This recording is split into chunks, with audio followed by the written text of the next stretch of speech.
Good evening, ladies and gents, and welcome to DiscussThing. My name is Hyozu, the bearded Balkan blubbermud, and today we're going to discuss Ubisoft potentially being bought by Tencent. Now, we have talked about this before. This is not just recent news. There have been talks, speculations, rumors about such a move from Tencent, who holds a good deal of Ubisoft stocks. However, just a few hours ago, the news station Reuters has reported that there are now active talks about it and active discussions. But before this video continues, if you enjoy my content, if you enjoy what I do and want to help me build up my channel, community and my time on YouTube, click the like and subscribe button, or also click the join button to become one of the DiscussThing guild members and support me directly. Thank you very much in advance. And now off to the video. Now, this article from Reuters from a couple of hours ago is actually making a lot of waves, and I'll show you what I mean in just a minute. But just reading the title, Ubisoft shareholders in talk over possible buyout terms, sources say. This is how the article begins, and we now have the shareholders of Ubisoft Entertainment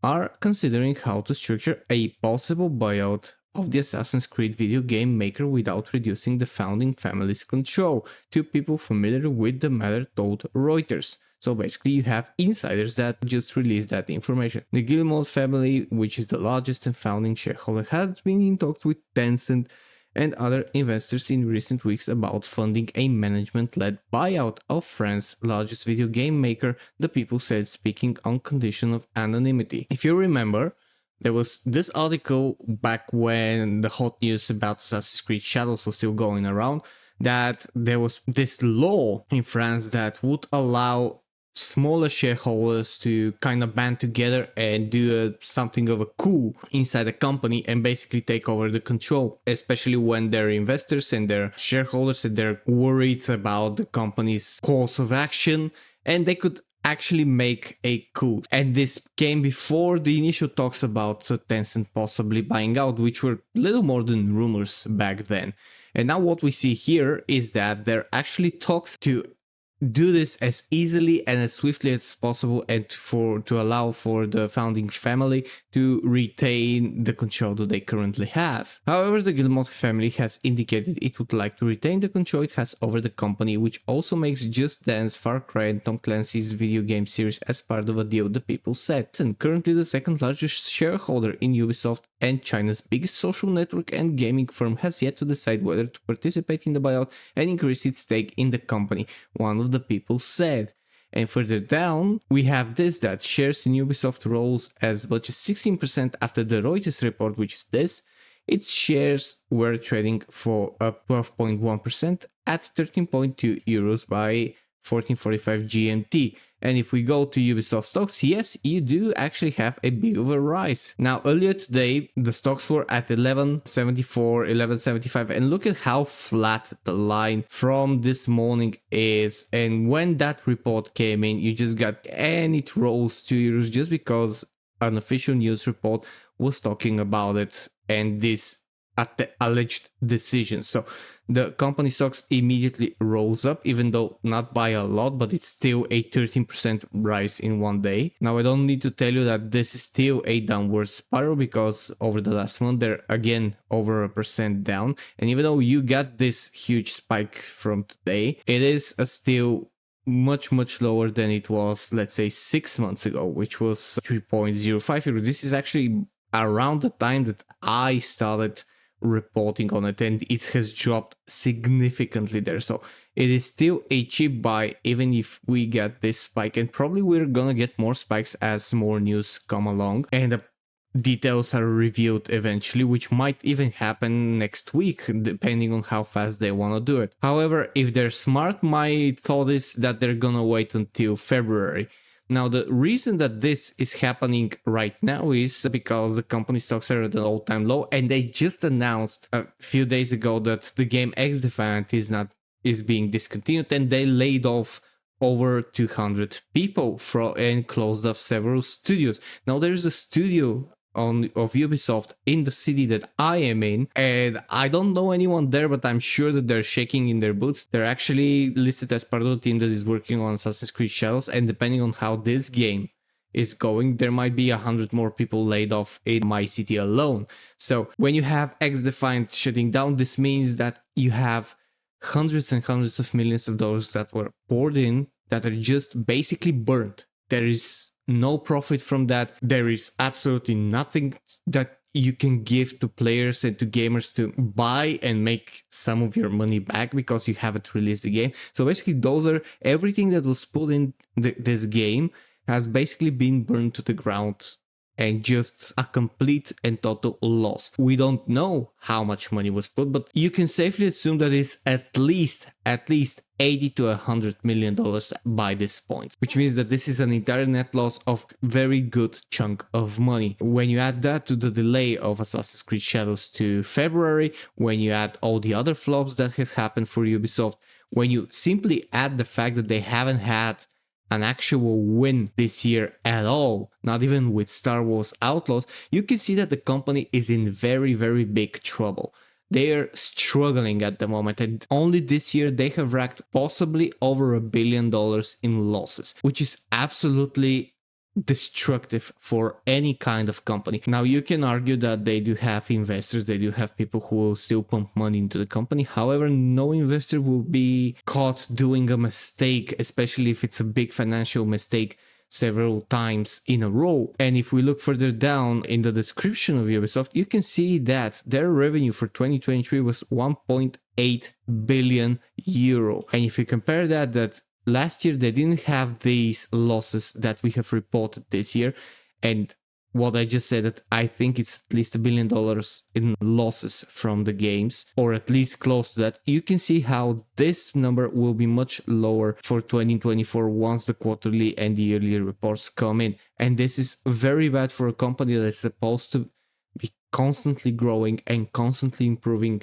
and constantly just bringing out more and more. The fact that they're not going to include Assassin's Creed Shadows as a release game this year and calculate potential profits from it for this year means that they do not have any confidence that it will actually make money. Otherwise, they wouldn't have changed anything and they would have released it in November when they should. Now they're breaking sweat just to see what they can do to make it a little bit more appealing to gamers, not realizing that actually there is nothing that they can do about that, because they have stepped over so many toes, they have angered so many people with this. And I'm not just talking about Western gamers and just YouTubers or content creators or the right-wing gaming audience, whatever you want to call them, the people that are constantly blamed for failures of certain games. They have angered an entire country with what they have done in the recent past with Assassin's Creed Shadows. The attempted falsification of information, the stealing of a banner for their game without any consent, the hiring of false historians, the refusal to apologize for any of it are just some things that on a personal side, it loses the confidence of people like me who would have bought Assassin's Creed Shadows in normal circumstances, of seasoned fans of the franchise and the company, and of gamers as a whole.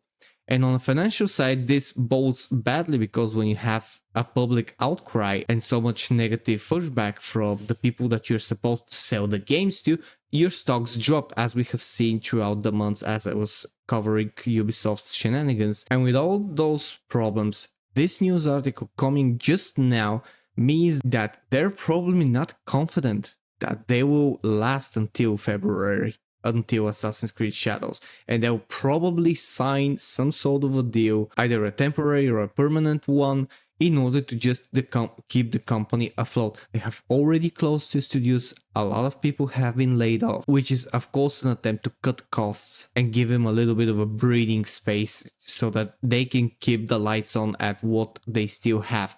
But this is all indications of a company crumbling down. And anyone can blame gamers, they can blame the right-wing grifters, they can blame the alt-right community, they can blame anyone that they like.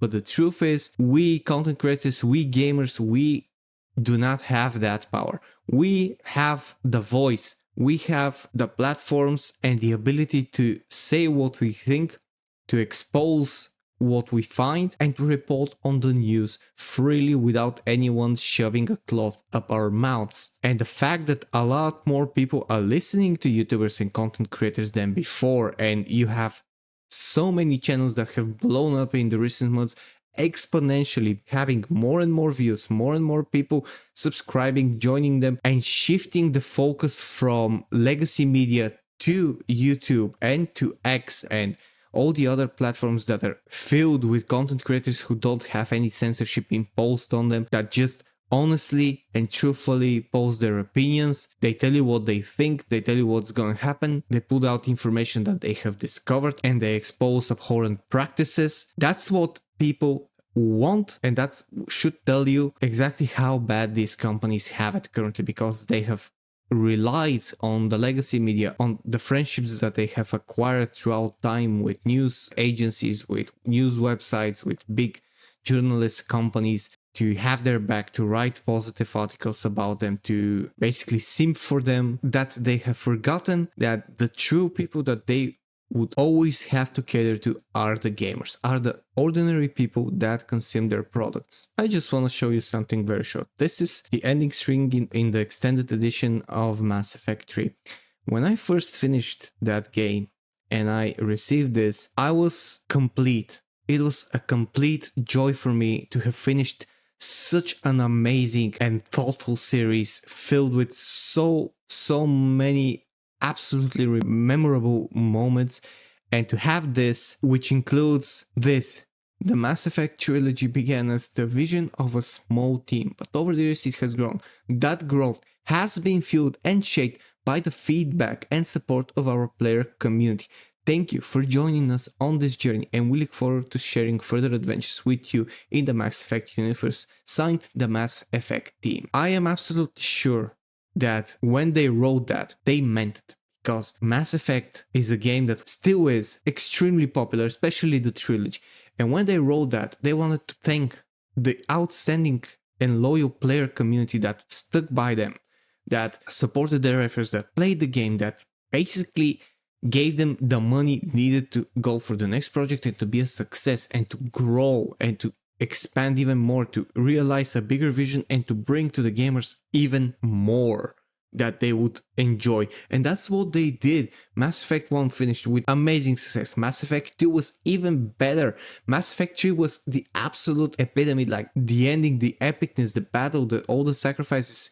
Anyone who has played both 3 games, especially if it's one after the other, knows how fluid it feels to run through the entire trilogy story. And yeah, the game had its problems at one point, and the companies did address most of these issues timely and gave the gamers what they want, because it was all about pleasing the gamer community, because that's what needs to be the case.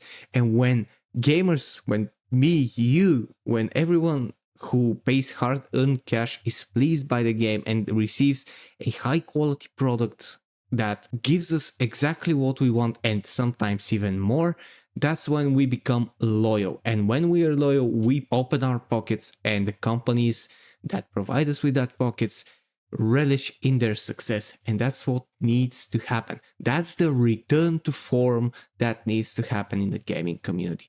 And with Ubisoft being in talks with Tencent for a buyout, whatever happens, I just want to see that shift happening again, and for us to see more and more, and for us to see good games again, and to see faithful adaptations, good storylines, the erasure of forced woke narratives, and to just be able to enjoy games again without having to suffer through abhorrent scenes and woke inserts and just preachings that nobody wants, nobody needs, and nobody will ever ask for. And if Ubisoft needs to be sold, then let it be so. They have did this to themselves, and this will be a smart move. We'll see what's happening in the coming weeks. We'll see how it all turns out, and whatever happens, one thing that I'm sure is that there will be a great change, and it might just be for the better. Fingers crossed. Anyways, that's all I have for this video today. Thank you very much for watching this far if you did. If you want to support me, once again, you can click the join and subscribe buttons. You can become part of the DiscussThing guild. And if you want to support my and my wife's efforts to help homeless animals and animals in shelters, please click the Patreon link down in the description below and join one of the tiers there. All proceeds go for the helping, providing, caring and veterinary care and food for homeless animals and animals in shelters. Thank you very much. My name was Hyazo. This was DiscussThing, and I'll see you guys in the next video. Cheers and stay fresh.